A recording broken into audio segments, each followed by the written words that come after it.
Red breaking చూస్తున్నా మధ్యప్రదేశ్లో భారీ అగ్ని ప్రమాదం చోటు చేసుకుంది. రాష్ట్ర సెక్రటరియట్లో పెద్ద ఎత్తున మంటలు ఎగిసిపడుతున్నాయి. ఆ ప్రాంతమంతా పొగ వ్యాపించింది. ఇక అగ్నిమాపక సిబ్బంది అక్కడికి చేరుకుని మంటలు అదుపు చేస్తున్నారు.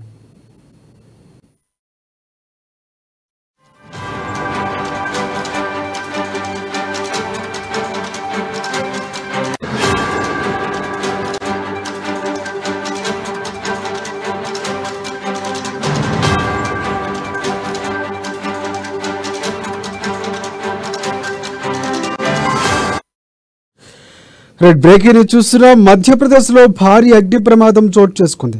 రాష్ట్ర సెక్రటరియట్లో పెద్ద ఎత్తున మంటలు ఎగిసిపడుతున్నాయి. ఆ ప్రాంతమంతా పొగ వ్యాపించి ఉంది. అగ్నిమాపక సిబ్బంది అక్కడికి చేరుకుని మంటల్ని అదుపు చేస్తున్నారు.